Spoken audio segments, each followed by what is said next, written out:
¿Qué tal?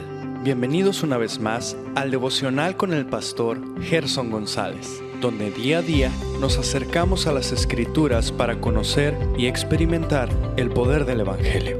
Deseamos que seas grandemente bendecido mientras escuchamos la palabra de Dios, porque la palabra de Dios no está presa. Comenzamos. Muy buenos días, el Señor sea con cada uno de ustedes. Damos gracias a Dios que podemos nuevamente reunirnos y juntos meditar en las Escrituras. ¿Te has preguntado en alguna ocasión qué implica seguir a Cristo? Bueno, permíteme meditar en esto en el capítulo 1 del Evangelio de Marcos, verso 16. Mientras caminaba junto al mar de Galilea, vio a Simón y a Andrés, hermano de Simón, echando una red en el mar porque eran pescadores, y Jesús les dijo: vengan conmigo y yo haré que ustedes sean pescadores de hombres. Dejando al instante las redes, ellos lo siguieron. Yendo un poco más adelante, Jesús vio a Jacobo, el hijo de Zebedeo, y a su hermano Juan, los cuales estaban también en la barca remendando las redes. Al instante los llamó, y ellos, dejando a su padre Zebedeo en la barca con los jornaleros, se fueron con Jesús. Bueno, definitivamente, tanto en el caso de Pedro y Andrés como el caso de Juan y Jacobo, los hijos de Zebedeo, a los que también conocemos como los hijos del trueno, ambos pares de hermanos tuvieron que dejar su trabajo, sus labores.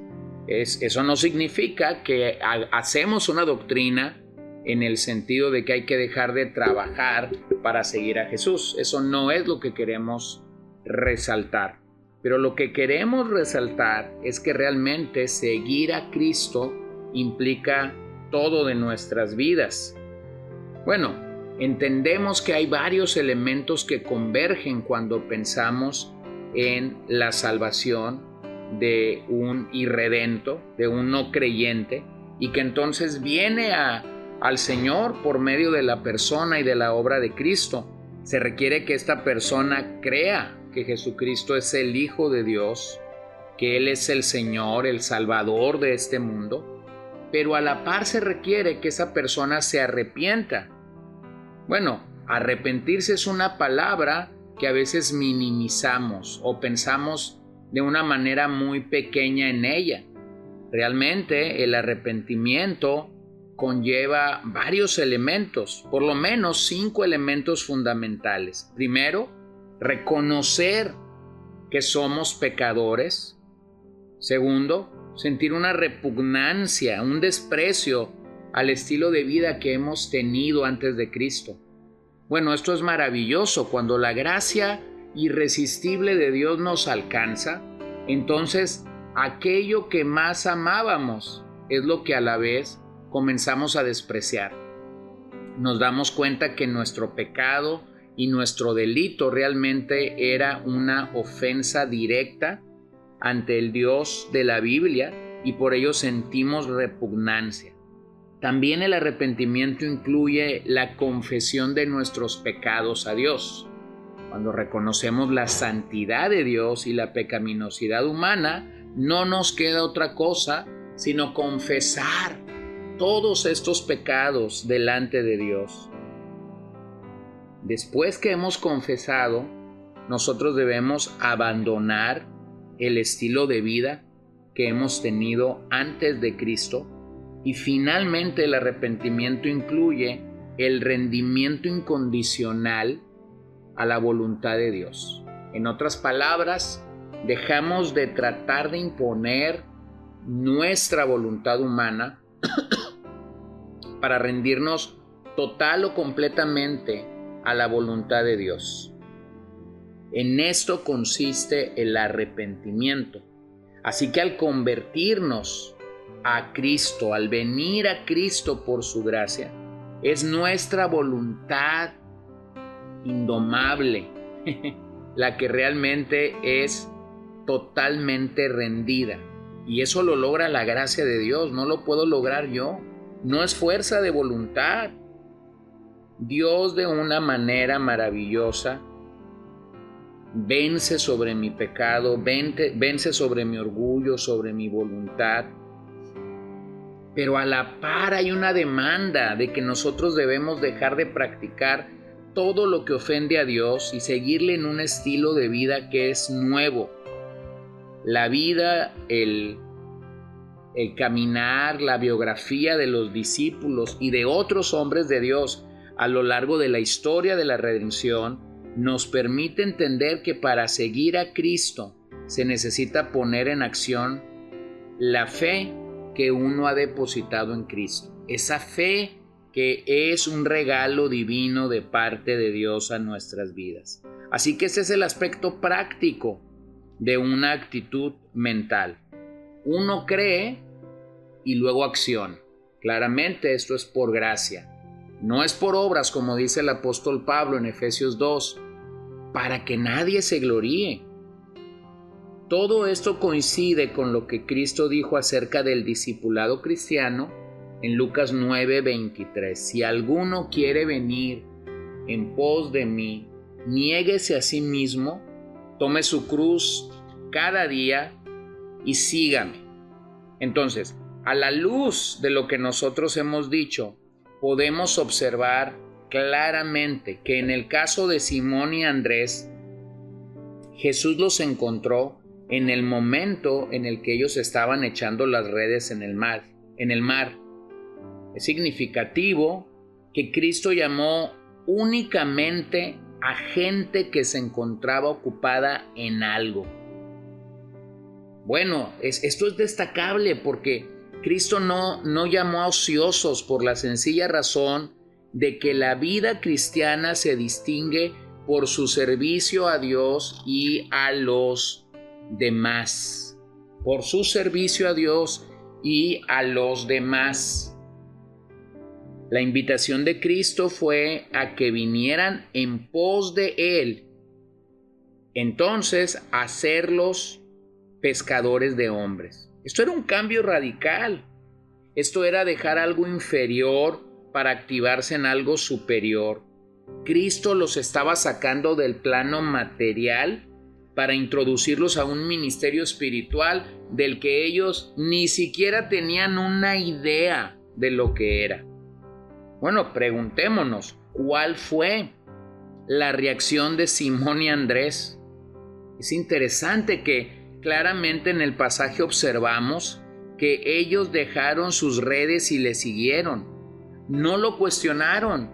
De ahora en adelante las redes no serían la prioridad de sus vidas, sino el ganar almas para el reino de los cielos. No sería suficiente dejar las redes.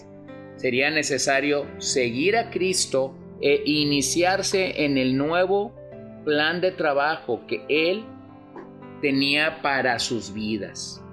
Pero también encontramos que una segunda pareja de hermanos respondieron al llamado de Dios en ese momento para seguirlo a Él de todo corazón. Nos referimos al famoso dúo de Jacobo y Juan, los hijos de Zebedeo, quien en otro pasaje de las Escrituras reciben el nombre de los hijos del trueno. Al igual que Simón y Andrés, esta pareja de hermanos eran pescadores. Cuando Cristo los encontró, también se hallaban pescando o se hallaban en medio de sus labores con su Padre. Nuevamente, al recibir de Cristo la invitación, dejaron a su Padre, dejaron todo lo relacionado con su oficio. Posiblemente se considere que la demanda de Cristo era un tanto desalmada, porque estaba demandando que dejaran a su Padre. Pero claramente, cuando el padre o la madre o el esposo o la esposa o los hijos se convierten en un obstáculo para seguir a Cristo, la prioridad que se impone es Cristo, lo demás es secundario. Tal como Mateo 10, 37 al 38 lo dice: el que ama a padre o a madre más que a mí, no es digno de mí. El que ama a hijo o hija más que a mí, no es digno de mí. Y el que no toma su cruz y sigue en pos de mí, no es digno de mí. Así que lo que tenemos claramente en este pasaje es una realidad, y es la realidad de prioridades. Muchas personas no siguen a Cristo el día de hoy porque no quieren dejar de practicar lo que en sus pecados y en sus delitos ellos consideran que son una gran ganancia. Estas son personas que no entienden claramente lo que el Evangelio da. Mira cómo lo dice Pablo en Efesios 2:1. Él les dio vida a ustedes que estaban muertos en sus delitos y pecados, en los cuales anduvieron en otro tiempo según la corriente de este mundo, conforme al príncipe de la potestad del aire, el espíritu que ahora opera en los hijos de desobediencia. Entre ellos también todos nosotros, en otros tiempos, vivíamos en las pasiones de nuestra carne, satisfaciendo los deseos de la carne y de la mente, y éramos por naturaleza hijos de ira, lo mismo que los demás. Y el pasaje 4 es increíble. Pero Dios, que es rico en misericordia, por causa del gran amor con que nos amó, aun cuando estábamos muertos en nuestros delitos, nos dio vida juntamente con Cristo. Entonces, ¿cuál es la razón por la que Pedro, Andrés, Jacobo y Juan pudieron seguir a Cristo y dejar todo a un lado? Porque nuestro Señor les dio vida, les dio vida. Este es un don maravilloso. La salvación realmente es el milagro más grande, más sorprendente que nosotros podemos recibir de parte de Dios. Muchas veces estamos pidiendo nuestro beneficio económico, nuestro beneficio físico, posiblemente un milagro de salud, pero cuando lo valoramos realmente, cuando valoramos que estábamos muertos en delitos y en pecados y que entonces el Señor nos dio vida, pues qué maravilloso es entonces pensar que esto solo Dios lo puede hacer. Así que, querido amigo, quisiera animarte a que el poder y el favor salvador de Dios sigue haciendo su obra entre nosotros.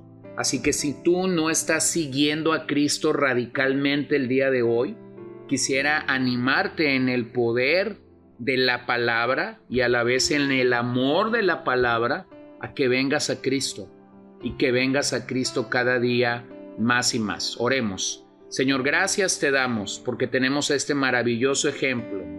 Hombres comunes y corrientes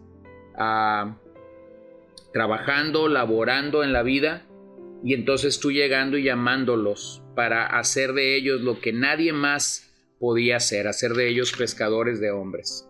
Permite que nuestras vidas puedan reconocer tu voz, tu llamado, y entonces podamos venir a ti como nuestro único Señor y Salvador. En tu nombre oramos este día, Señor.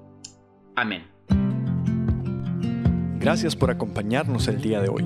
No olvides compartir este devocional con todos tus conocidos y recuerda que puedes seguirnos en Podbean, Spotify y Facebook como CCBN Los Mochis para que puedas escuchar todos los mensajes, los devocionales y también seguir nuestras transmisiones en vivo. Esperamos que nos acompañes el día de mañana. Que el Señor te bendiga.